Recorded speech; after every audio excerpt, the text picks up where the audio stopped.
இன்னைக்கு நான் உங்களோட ஷேர் பண்ண போறது ரொம்பவே நாஸ்டாலஜிக்கான ஒரு ரெசிபி. எலுமிச்சை அளவு புளி எடுத்து இதுல 2 கப் தண்ணி சேர்த்து 10 நிமிஷம் ஊற வச்சு கரைச்சு வடிகட்டி தனியா வச்சுக்கோங்க. 2 கப் அளவு அரிசிக்கு தேவையான தண்ணி சேர்த்து நல்லா 2-3 வாட்டி கழுவிட்டு இதை தண்ணி வடிச்சு தயாரா வச்சுக்கோங்க. நல்லெண்ணெய் சேர்த்து அதை சூடானதும் 1 டீஸ்பூன் கடுகு சேர்த்து பொரிய விடுங்க. இதுல 2 வரமிளகாய், 1/4 டீஸ்பூன் வெந்தயம், 15 சுண்டக்காய் வத்தல் சேர்த்து அதை நல்லா முருகலா வறுத்துக்கோங்க. இதுல 25 சின்ன வெங்காயம் சேர்த்து நல்லா வதக்கிக்கோங்க. இது கூட கொஞ்சமா கருவேப்பிலை சேர்த்து 2 முழு பூண்டு சேர்த்து இளஞ்சிவப்பா வதக்கிக்கோங்க. நீங்க காய்கறி சேர்க்கறதா இருந்தா இந்த ஸ்டேஜ்ல சேர்த்துக்கலாம். இது கூட 3 டேபிள் ஸ்பூன் சாம்பார் பொடி சேர்த்து கருகாம வறுத்துக்கோங்க. இது கூட புளிக்கரைசல சேர்த்து 6 கப் அளவுக்கு தண்ணி சேர்த்துக்கோங்க.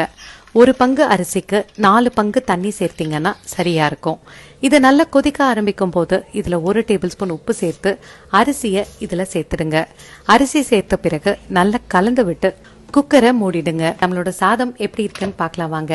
கமகமன்னு வத்த குழம்பு சாதம் பெர்ஃபெக்டான டெக்ஸ்டர்ல சுட சுட தயாரா இருக்கு. இந்த ரெசிபியை கண்டிப்பா ட்ரை பண்ணுங்க. மறக்காம கமெண்ட் பண்ணுங்க.